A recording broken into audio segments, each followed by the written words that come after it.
morning. Welcome අද දවසේ vlog එකට. මම මේ දැන් උදේ පාන්දර 24 hours duty එකට යන ගමන්. ඉතින් ගොඩක් කාලෙකට පස්සේ ආයමත් මට හොස්පිටල් බ්ලොග්ස් ටිකක් ගේන්න පුළුවන්කම දැන් තියෙනවා. මම මැටර්නිටි ලීව් ඉඳලා දැන් ආයෙ back to work යනවා. අද ඔයාලත් එක්ක ෂෙයා කරන්නේ මගේ පැය 24 ඩියුටි එකක්. අද මම වෙන්ද වගේම බස් එකේ තමයි ඩියුටි එකට යන්නේ. මම දන්නවා ලංකාවේ ඩොක්ටර්ස් සාමාන්‍යයෙන් වාහන වලින් යන්නේ. මෙහි ඉතින් අපි වැඩ කරන විදිය ටිකක් වෙනස්. උදේ 6ට මම ගෙදරින් පිටත් වෙලා මම දැන් බස් එකේ යන ගමන් ඉන්නේ ග්‍රාත් සිටි එකට. ඔයාලා මගේ බ්ලොග්ස් බලනවා නම් අනිවාර්යෙන්ම දන්නවා මට උදේ පාන්දර හොඳ උණුවෙන් කෝපි එකක් බොන්න ඕනි කියලා. ඉතින් චූටි ට්‍රීට් එකක් විදිහට මාචින් අවර් කියන බේකරි එකකින් මම පොඩි ස්ටොප් ඕවර් එකක් දාගෙන මගේ කැපචීනෝ එකක් to go ගත්තා. මේ දවස්වල ඔස්ට්‍රේලියාවේ වින්ටර් කාලේ පටන් අරගෙන තියෙන ඉතින් ඔයාලට පේනවා ටිකක් ෆොගී තාම හිම වැටිලා නැහැ. නමුත් හරි සීතලයි. සීතල වුණාට ඇත්තටම මම ගොඩක් ආස කරන දේ තමයි මේ වෙලාවට වැඩට යනකොට පබ්ලික් ට්‍රාන්ස්පෝර්ට් එක හරිම calm and quiet ඉතින් හිත පොඩ්ඩක් නිදහස් කරගෙන මේ විදිහට වැඩට යන්න පුළුවන්. සාමාන්‍යයෙන් මගේ පැය 24 ඩියුටි එක පටන් ගන්නෙ උදේ 7 ඉඳන් ඊට පහුවෙන්දා උදේ 8 වෙනකම්. හරියටම ගත්තොත් ඉතින් පැය 25ක් 24කුත් නෙමේ. මම දැන් හොස්පිටල් එකට ඇවිල්ලා ඉන්නේ. දැන් මේ ලොකර් රූම් එකට යන ගමන් එතන ඉඳන් තමයි මගේ ඇඳුම් චේන්ජ් කරලා ඊට පස්සේ වෝඩ් එකට යන්නේ. ඔයාලට පේන මෙතන අපිට ඕන කරන අවශ්‍ය සයිස් එකකින් ඇඳුම් ටික චූස් කරන්න පුළුවන්. වයිට් ඇඳුම් තියෙනවා, ඒ වගේම කලර් ඇඳුම්නුත් තියෙනවා. ඊට පස්සේ කෙලිම මෝර්නින් මීටින් එකට ගියා. ඒක තිබිලා ඉවර වෙලා ඊට පස්සේ වාට්ටුවට තමයි යන්නේ. මම මේ දස්වල වැඩ කරන්නේ ඉන්ෆෙක්ෂස් ඩිසීස් වෝඩ් එකේ. ඒ කියන්නේ මේ වගේ කාඩ් එකකින් තමයි ඒ වෝඩ් එකට ඇතුල් වෙන්නේ. ඒක වෙනම අයිසොලේටඩ් ඇරියා එකක්. ඒක නිසා ඉතින් වෝඩ් රවුන්ඩ් එකේ මට ඔයාලට ලොකුවට වීඩියෝ ක්ලිප්ස් එහෙම ගන්න බැරි වුණා. ඇත්තටම කිව්වොත් වෝඩ් රවුන්ඩ් එක ඉවර වෙලා පේෂන්ට්ස්ගේ ෆයිල්ස් ඩොකියුමන්ට්ස් ඔක්කොම අප්ඩේට් කරලා ඉතුරු වෝඩ් රවුන්ඩ් එකේ වැඩ ටිකත් ඩිස්චාර්ජ් පේපර්ස් එහෙම ඉවර කරලා ලන්ච් එකට ගියා. ඊට පස්සේ ඔන්න දැන් හවස වෝඩ් එකේ වැඩ ඉවර කරලා මම දැන් මේ ශිෆ්ට් වෙන්නේ ඉමර්ජන්සි OPD එකට. මේ තියෙන්නේ අපේ ඉමර්ජන්සි OPD එකේ චූටි ක්ලිප් එකක්. මේ වෙලාවේ පේෂන්ට්ස් එහෙම වැඩි හිටියේ නැහැ. ඒක නිසා ක්ලිප් එකක් ගන්න පුළුවන් වුණා.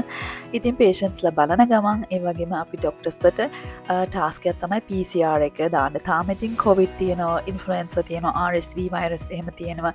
ඒකට තමයි අපි PCR එක ටෙස්ට් කරන්නේ. මොකද මේ දවස්වල ගොඩාක් කට්ටියට ඉන්ෆෙක්ෂස් ඩිසීසස් තමයි හැදෙන්නේ. ඊට අමතරව ඉතින් heart attack වෙන issues එහෙම ඒවත් අපිට එනවා. නමුත් ඉන්ෆෙක්ෂස් ඩිසීසස් තමයි වැඩි හරියකින් තියන්නේ. ගොඩාක්ම ස්ට්‍රෙස්ෆුල් පාර්ට් එක ඇත්තටම කිව්වොත් බැලන්ස් එකක් හොයාගන්න එක. ඒ කියන්නේ අපිට මේන්ලි ඉමර්ජන්සි OPD එක තිබ්බත් ඒත් වාට්ටු වෙද ඉඳලා හිටලා හැම සෙට් වෙනවා. ඉතින් හිට දුවනවා මෙහෙට දුවනවා. මොකද OPD එකේ තියෙන්නේ ග්‍රවුන්ඩ් ෆ්ලෝර් එකේ. ඒ වුණාට ෆස්ට් ටු ෆෝර්ත් ෆ්ලෝර් එකේ තියෙන අපේ වාට්ටුවේ කියන්නේ සාමාන්‍ය අපේ හොස්පිටල් ටිකක් ලොකුයි. ග්‍රාත්ස් වල තියෙන සෙකන්ඩ් ලාර්ජස්ට් හොස්පිටල් එකේ තමයි වැඩ කරන්නේ. මේ විදිහට ඉතින් පුංචි ඩිනර් එකක් ගාලා ගත්තා. ඊට පස්සේ මම දැන් මගේ රූම් එකට තමයි යන්නේ. මේ තියෙන්නේ මගේ එදා ඩියුටි රූම් එක හම්බෙච්ච view එක. ඔයාලට පේනවද දන්නේ? මේ තියෙන වෙලාව දැන් වෙලාව පාන්දර 1:47යි. ගොඩක් දුරට මගේ 24 hour shift එක දැන් ඉවර වෙගෙන යන්න තව පොඩි පැය ගානයි සබයි වෙන්න තියෙන. ඊට පස්සේ ෆයිනලි ගෙදර යනවා. ගොඩක් අද complicated patients like cases එහෙම තිබ්බා. මට blog එකකට පුළුවන් විදිහට මම චූටි clips එකතු කරගත්තා. ඉතින් මට ඇත්තටම කිව්වොත් ඒ කියන්නේ එක පැත්තකින් හරිම තෙහෙට්ටුයි, හරි මහන්සියි. අනිත් පැත්තෙන් බැලුවම හරි සන්තෝසයි. මම මෙච්චර ආස කරන මගේ රැකියාවට මට ආය යන්න හම්බ වෙච්ච එක ගැන. දැන් ඒ ඔයාලට පේනත් එක්ක මගේ මූණේ අනිවාර්යයෙන්ම නිදිමත මහන්සිය තියෙනවා. නමුත් මම ගොඩක් හිතේ පොසිටිව් විදිහට හිතාගෙන තමයි මේ ෂිෆ්ට් එක දැන් සූන් ඉවර කරන්නේ. තව patient කීප දෙනෙක්ගේ report වගේ බලන් තිනවා. අයියෝ. ඒ ටික කරලා තමයි hopefully නිදා ගන්න පුළුවන් වුණේ. ඒෂන් රිපෝට්ස් ටිකට් ෆයිනලස් කරලා මම ඉක්මෙන්ට ශව එකක් දාගත්තා. මොකද කොයි වෙලාවෙ අපිට ඉමර්ජන්සි අලාර්මයක් වැදේද කියලා අපි දන්නේ නැහනේ. ඉතින් ඒක නිසා අපි ටයිම් එක ගොඩක් කෙයාෆුල් විදිහට අපි ප්ලෑන් කරගන්න ඕන අපේ පොඩි පොඩි වැඩවලට. කොහොම හරි දැන් දුන්නටත් කිට්ටුයි ඇති යාන්තම් බ්‍රේක් එකක් හම්බ වුණා. Good morning. මම දැන් අන්තිම වෝඩ් රවුන්ඩ් එකට තමයි යන්න හදන්නේ. ඊට පස්සේ after 24 hours. ඔන්න දැන් ඉතින් උදේ පාන්දර 6 මාරයි වෙලාව.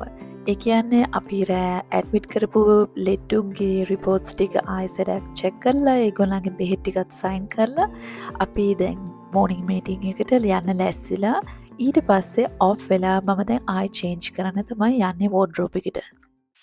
ඉතින් මේ වගේ පැය 24ක් එක දිගට හොස්පිටලේ වැඩ කරලා ඔෆ් වෙනකොට කොයිතරම් මහන්සියක් දෙහිට්ටුවක් ඇඟට හිතට දැනුණත් ඒත් මම ගොඩාක් සන්තෝසයෙන් තමයි ඔෆ් වෙන්නේ.